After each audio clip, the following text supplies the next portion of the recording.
আজকে আবার চলে এলাম একটু কোপাকুপি খোঁড়াখুড়ি করতে। তো দা নিয়ে চলে এসেছি যেখানটাতে আগের দিন মানে 2-3 দিন আগে ব্রাহ্মণী শাক পুঁতেছিলাম, যারা আমরা ভিডিও দেখেছো তারা জানো।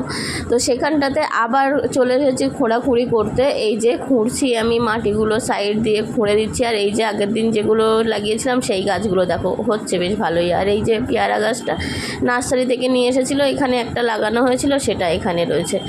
তো এই যে খোঁড়াখুড়ি করে নিচ্ছি প্রথমে, তারপর দেখো হঠাৎ করে বৃষ্টি চলে এলো, আর বেশ ভালোই জোরে বৃষ্টি হয়েছিল আর কি। তো এখানে কাদা কাদা হয়ে গেছে। যাই হোক, এখন বৃষ্টিটা একটু কমেছে, আর একটু কমলে আমি আবার যাব বাইরে, গিয়ে কি করছি তোমাদেরকে দেখাবো। তো বৃষ্টি হচ্ছে বলে চুপচাপ ঘরের মধ্যে দাঁড়িয়েছিলাম, তারপর কমলে আমি চলে এসেছি বাইরে। আর এই যে ব্রাহ্মণী শাকগুলো, এগুলো আমি বাপের বাড়ি থেকে এনেছিলাম। এখানে না আওতা জায়গা, মানে ছায়া মতো জায়গা, এখানে রোদ্দুর পায় না, তো ওই কারণে এখানে ভালো হচ্ছে না। আরও মানে